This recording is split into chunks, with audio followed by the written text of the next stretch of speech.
You're tuned to KCSB 91.9 FM in Santa Barbara. This is Jill Cloutier for Sustainable World, and I'm joined in studio with my guests Beatrice Waite, Annabelle Ford, and Alfonso Sul. And I hope I'm saying your name right, Alfonso. Let me give an introduction to my guests to start. Beatrice Waite is a Mayan midwife, shaman, and healer from Belize. She has been practicing Mayan healing practices for more than 30 years, using plants from the forest garden and dream visions. Beatrice has a vast knowledge of Maya medicinal plants and has taught classes on healing the spirit, women's wellness, herbalism, massage, and traditional healing. Beatrice's approach to healing includes both physical and spiritual cures. She has served as an advisor to both the New York Botanical Garden Research on Medicinal Plants and the Student Rainforest Fund in Pennsylvania. Alfonso Sul is a Maya forest gardener in San Antonio, Cayo, Belize. Well known around Belize for his work with the Department of Agriculture, Alfonso retired 8 years ago to write the history of the Belize Maya. Alfonso is a founding member of the Uskustal Institute of Belize. He teaches the Mayan language in the primary school of his home village. And as you'll soon hear, Alfonso speaks in an enthralling voice in Mayan, Spanish, English, and Creole. He belongs to the El Pilar Forest Garden Network, and he's a regular participant in the forest garden workshops. He's also been very involved in the promotion of the Maya Forest Garden coloring book and is now presently translating it into Mayan. And we're also joined in studio by Annabelle Ford, the mastermind behind this event. And she is a UCSB anthropologist and archaeologist who discovered the remains of the ancient city El Pilar in 1982. And Annabelle Ford has spent almost 2 decades bringing together diverse disciplines, priorities, and people at El Pilar, a vast ancient Maya city straddling the border between Belize and Guatemala. And with her multidisciplinary team of researchers, Annabelle is developing the site into a model for conservation, sustainable development, and cooperation. And we'll have Annabelle tell us a bit about El Pilar and what's going on there. First, I want to mention that we have the Fiesta El Pilar tomorrow, and people can actually get a first-hand view. They can meet Alfonso and Beatriz and actually learn a lot more about the Maya who didn't disappear. They're here right with us in the studio, and they'll be talking with you tomorrow at the Fiesta El Pilar. I had the great privilege, but as a student, a graduate student, to go into the Maya world in the 70s. And I thought I would look at Maya landscape, how the Maya used the world that they evolved in as a civilization. But I thought I was looking at settlement and environment and, some basic geographic things, looking at how people use that landscape. But as I actually came to live in that landscape, I relied heavily on people around me. Now, I didn't know. I hired them to, help me cut little lines so I could find the sites. I used them to help me in the excavation, ask them questions about the plants and so forth. But the more I got involved in my interest in the environment, I realized that not only were I asking them questions, what do you call this, what is this, but I was learning that the forest was a garden. And so I came as an archaeologist, an anthropologist, and I became very fascinated with a field which is called economic botany. I didn't really know that, but I learned the Maya forest was a garden, sort of in the rough, out there. And as I discovered El Pilar, which was in the middle of the forest, and everyone knew it was called El Pilar, but no one knew it was a big archaeological site. I came to realize that the way I could better understand it was asking people who were the traditional farmers. And while they weren't a consolidated group, you couldn't go and say, well, let me find the group of traditional farmers. They were all over. And they came out and they actually helped me understand all the different things were there. In fact, I had an epiphany. It was 1985, and I asked the workmen that had been with me. In fact, one was the brother of Beatriz, and I said, the site, and I describe it like going down to the high school in Santa Barbara or telling directions, and all of them were just shaking their heads, scratching their head, wondering what in the world I was asking. All of a sudden, Narciso says, ¿Dónde estaba el aguacate? All of them turned around, knew exactly where the avocado tree is, took me directly there without even a miss, and there was my site. Now, I know what an avocado tree looks like. It was really a wake-up call to say that how I map the world, how I see the world, my Occidental eyes, classifying, looking at things was just not adequate. And if I didn't partner with these wonderful people who they didn't, I call it sharing the secrets of cultural prosperity and conservation. They're doing it, what we call now 24/7. But they aren't secrets like the CIA. But no one's asking them, and even more radical, people are ignoring them. And I think Alfonso feels also that people are losing their connection with their Mayan language because they are fearful of what will be the repercussions of using it. So these wonderful examples of the talents that exist in the Maya for each person has their own. It's in Spanish. It's called a don, but a way that they approach their world, and each of them has a special one. And then there's a lot of things that overlap, and together that they're a wealth of information. But that information is fast disappearing. So I took the chance with my Exploring Solutions Past, a nonprofit, to invite Alfonso and Beatriz, and I want to give them a time on the air here right now. What I would love to hear first is give us an idea about what is the work that you're doing in Belize. And let's start with you, Alfonso. Thank you very much. In Belize, what we are doing is to try and recover what we have lost in the forest resources of Belize. Over many years, the forest in Belize has been exploited with valuable woods like mahogany and cedar and other valuable hardwoods, to the extent that the resource has been depleted today. Around the 1970s, some concern was expressed about this loss, and efforts were initiated to reforest the areas with the species that are valuable to the country. Of course, this was considered as something separate from agricultural activity. Later on, in the decade of the 80s, it was conceived that agriculture and forestry can go together. And so today, we have a new concept, and that is to look at the forest as a garden. More so now because we are totally exhausted with our mahogany and cedar resources. So one of the things that we are doing now is, instead of encouraging exclusive reforestation of depleted land resources, we are asking farmers to look at the forest they have on their land as a garden. What we mean by that is that we can manipulate the forest to give us the greatest benefit, the same way we do with the land to produce the food that we consume. In this instance, we want the forest to give us the forest products that we mostly need for building houses and for producing lumber. So today we are combining agricultural activity with the forest garden activity to make a move towards replenishing what we have lost and to attain the originality of the forest in the last few centuries. Very interesting, Alfonso. Is this something that happened traditionally in your country? Yes. As a descendant of the ancient Mayas, I know for a fact that the Mayas cherished the forest and they preserved it to the extent that when Belize became a British colony, the forest was viewed as a resource that was so rich that it was totally exploited without any effort to introduce agriculture. And this exploitation continued for well over 300 years, extracting mahogany, cedar, without replenishing anything. So one can imagine the vast resources that were available then.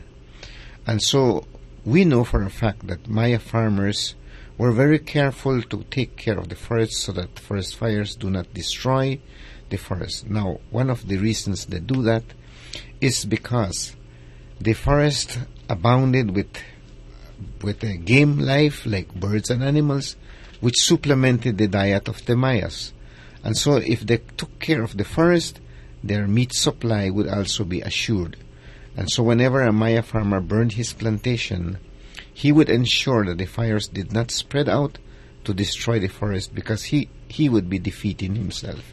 So this is a tradition that was passed down to us, and so we have also continued that practice to take care of the forest and to look at it as a gift, as a treasure, something that can make our life much better if we do take care of it.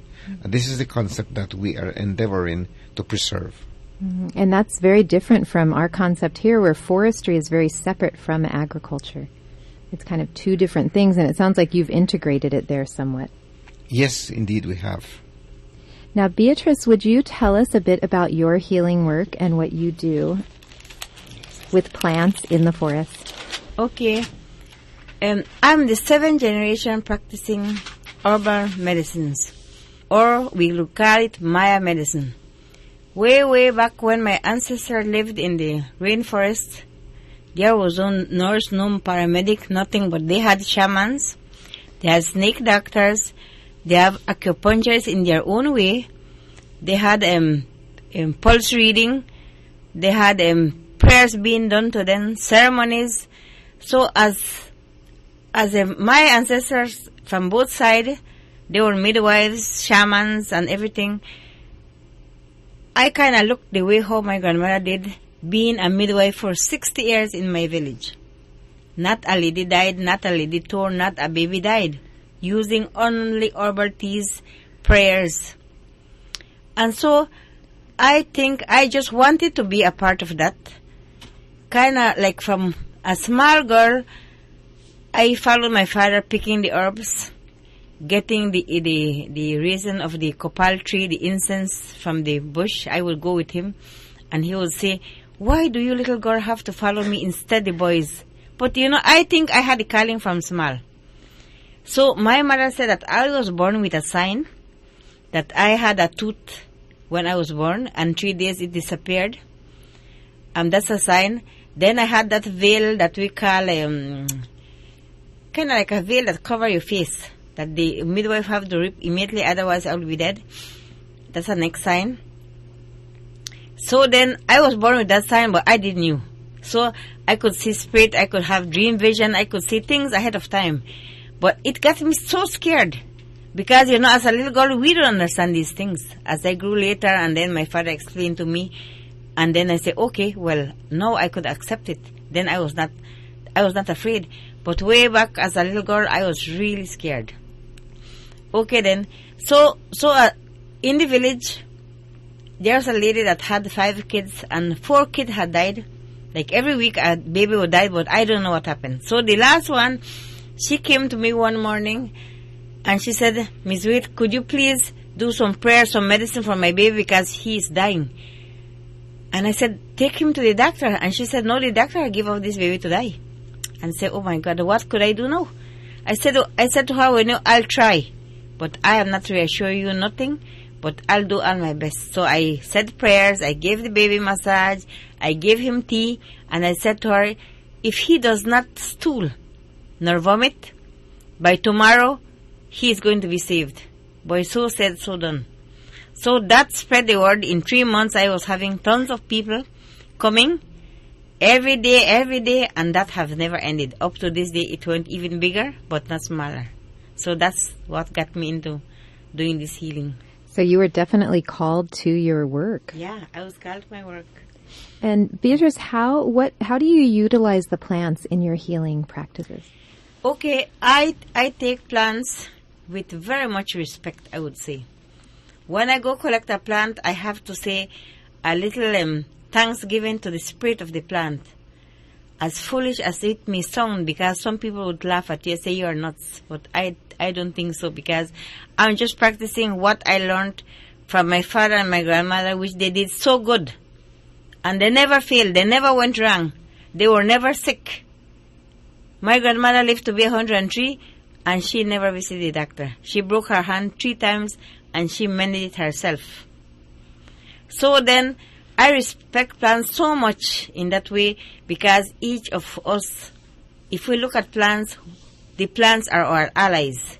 No healer can do healing by himself. You have to have a deity, you have to have a plant ally, or plant's ally. And what exactly do you mean by plant ally?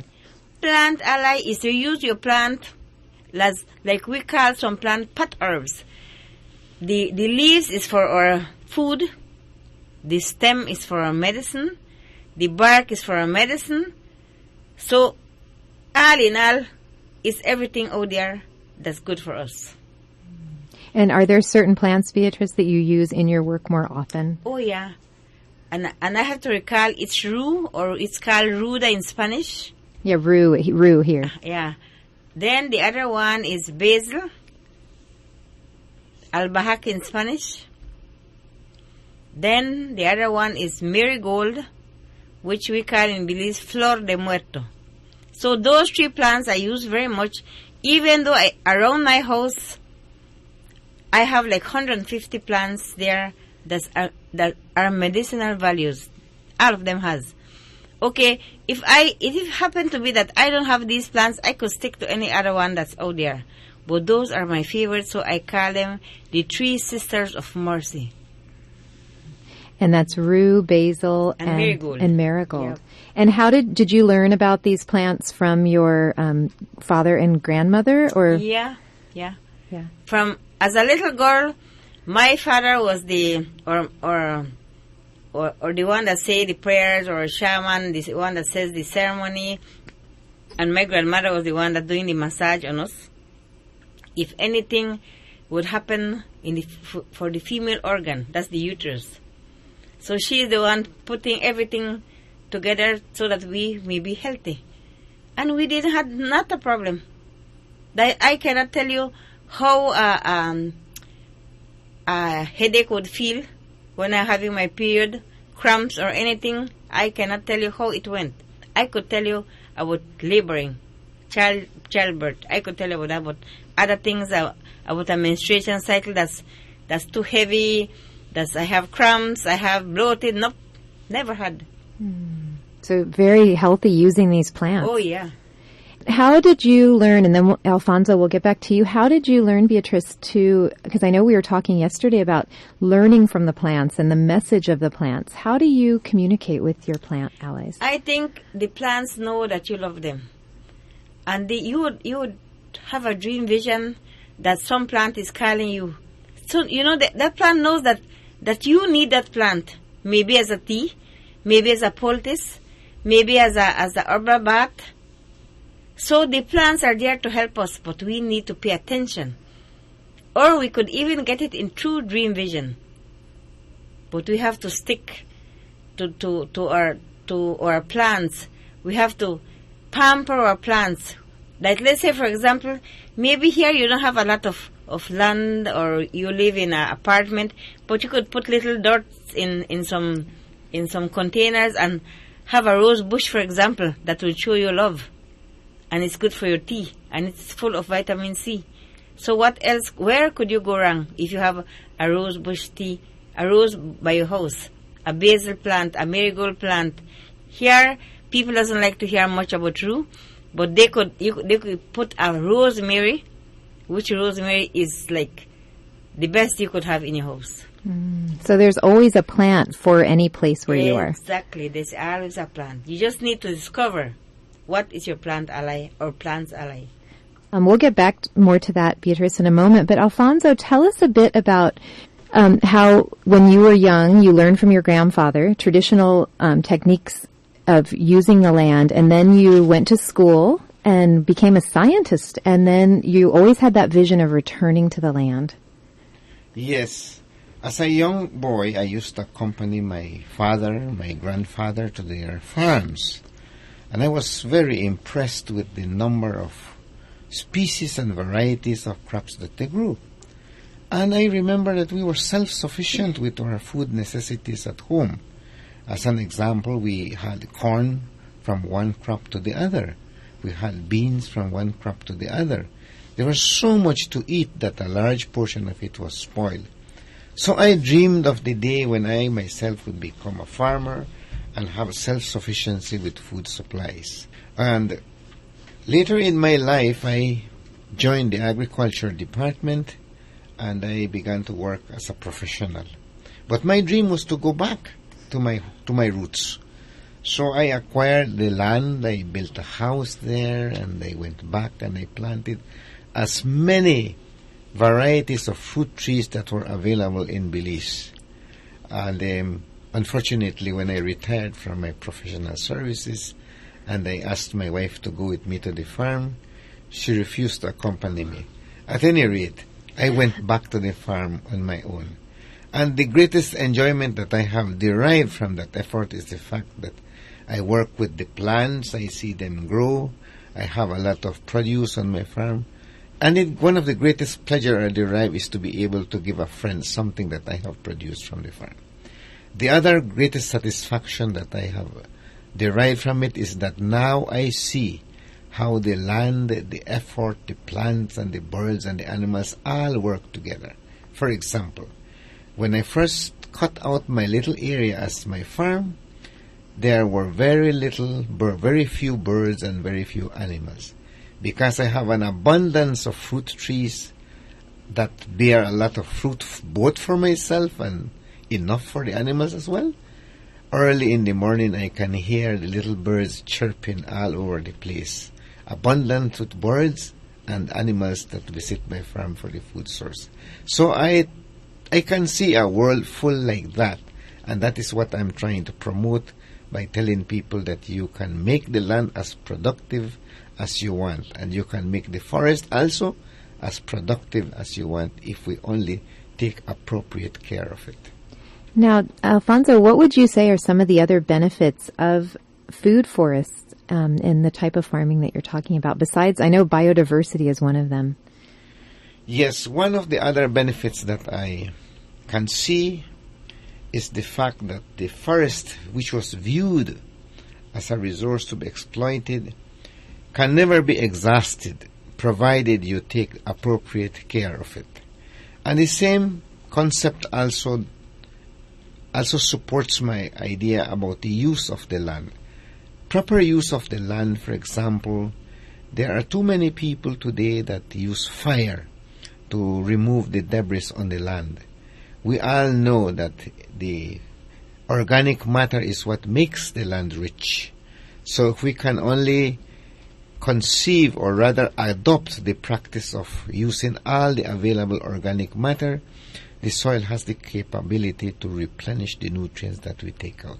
So by combining sound forest garden practices and sound soil husbandry practices, we can preserve the fertility of the soil and the benefits we derive from the forest for an indefinite period of time. So it doesn't deplete the soil like modern agriculture. Do a lot of farmers around your area still do this type of farming?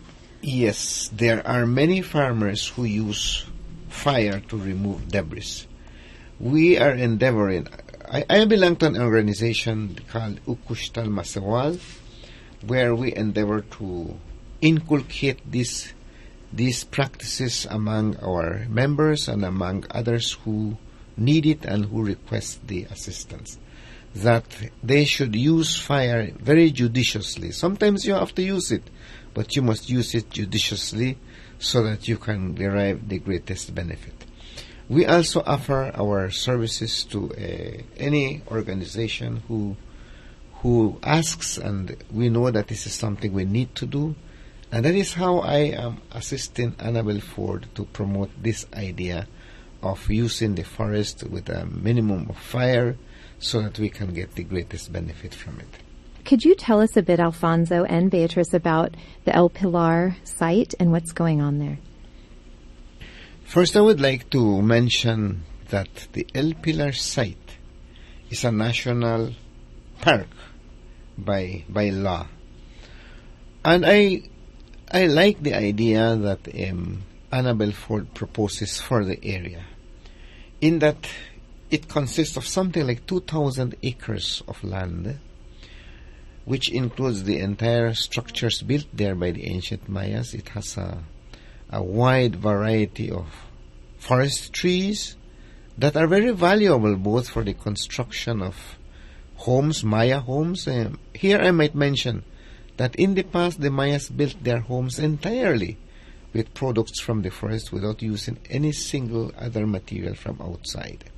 That is because the forest was so rich with the resources that they need to build their homes.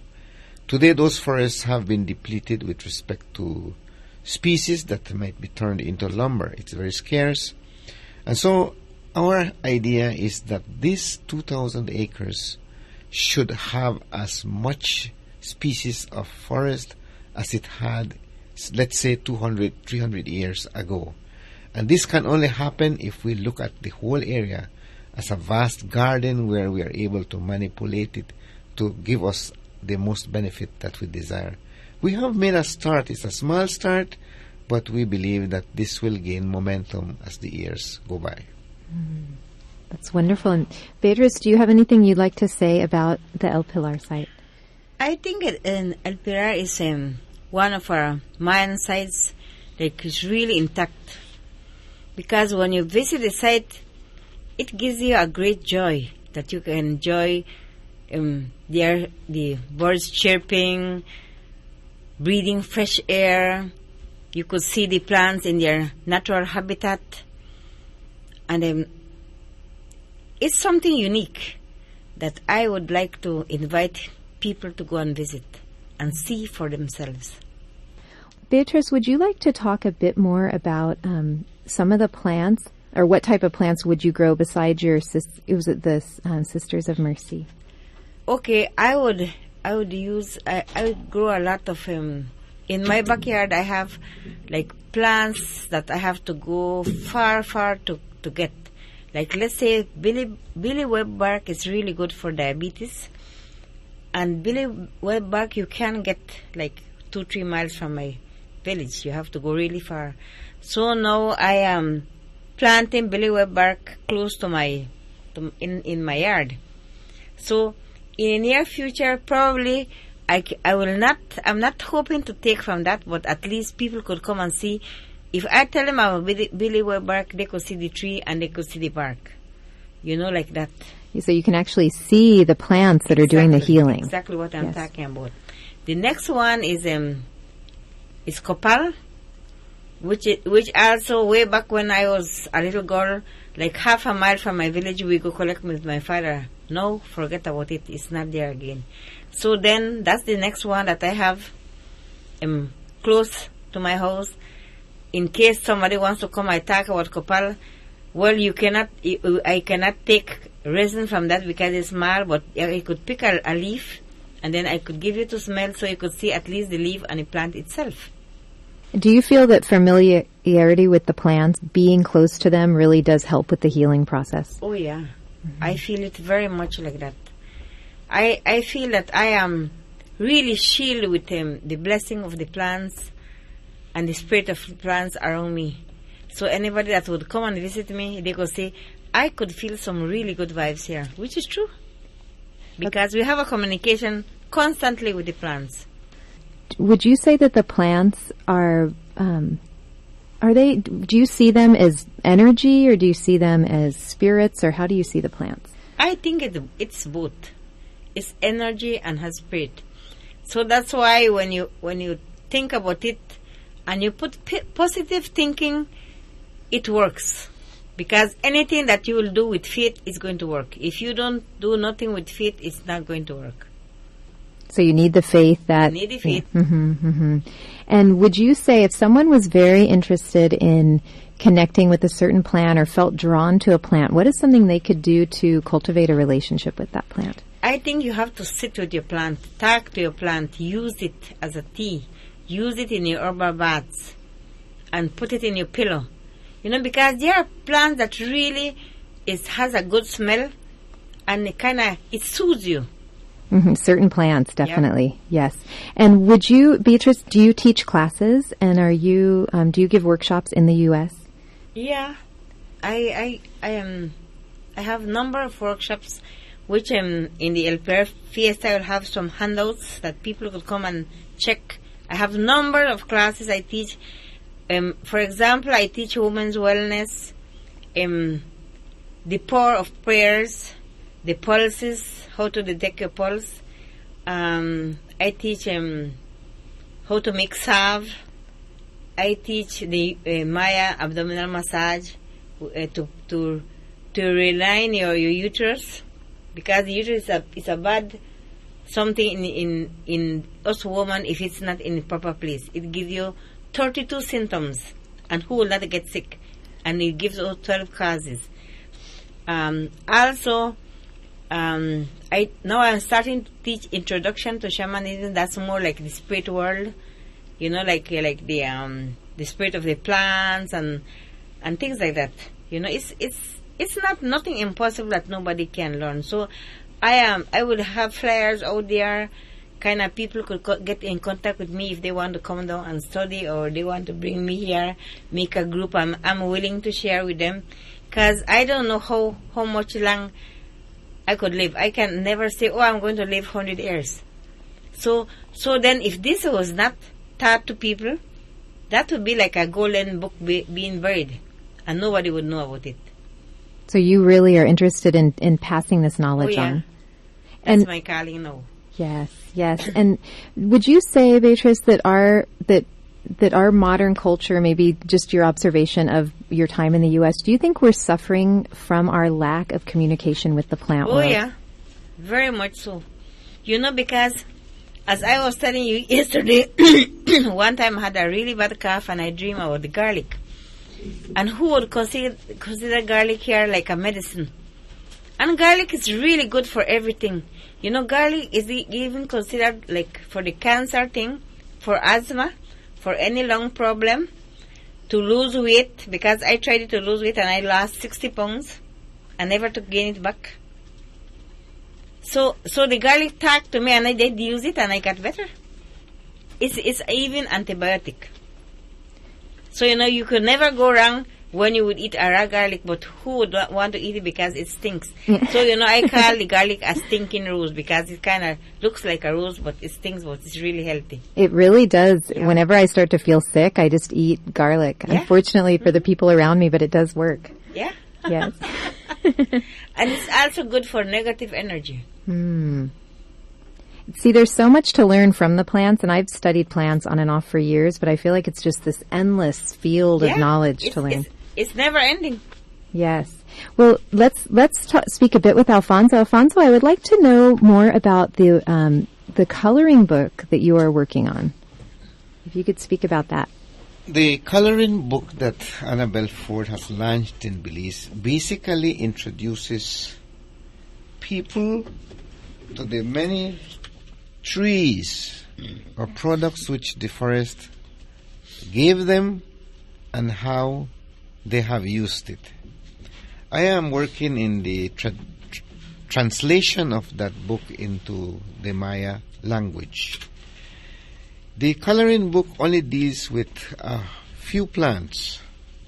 The Maya forest is full of many plants that are useful and beneficial both for humans, for animals, and for birds. I believe that the coloring book will enhance the knowledge of people about the products in the forest and hopefully move them to show appreciation to these things by preserving them, by planting them, and by taking better care of whatever little plot of land that they may have. In the introduction to the launching of the book, I recall telling people that they must look at the land as a gift that can produce many things if you work appropriately with it.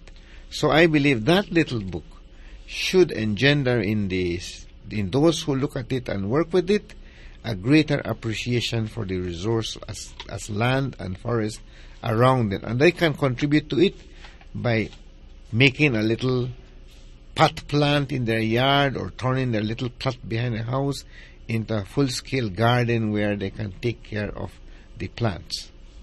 And Alfonso, how would someone get a hold of this coloring book when is it finished and you're translating it now, or you're just promoting it? No, not yet. I have not finished the translation. I'm still working on it.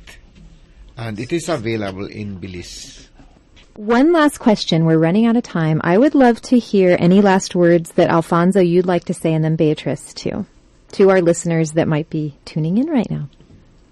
What I would like to say is I think I would like to congratulate the people of Santa Barbara with the number of trees that I see around the place, especially the effort they have put into it in this arid land. I am told that it hasn't rained since April or something like that.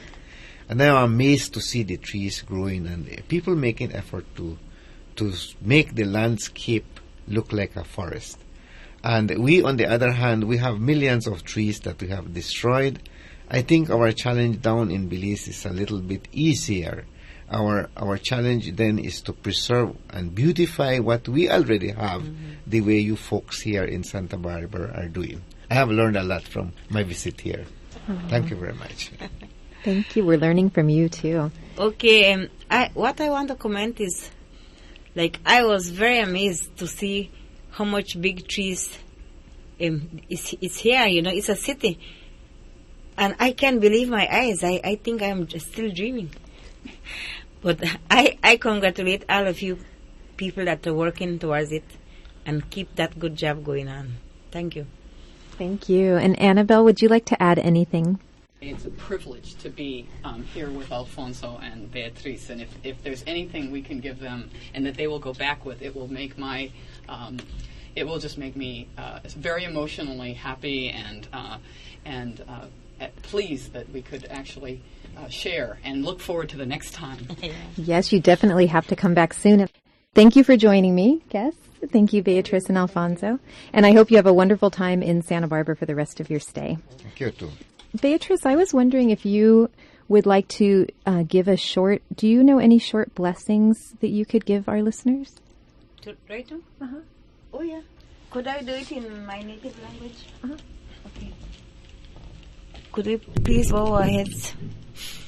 Nukustato, nukuchiumo, tush bendición, ti lugar, ti Jill, ti Annabel, ti Ten, ti Alfonso.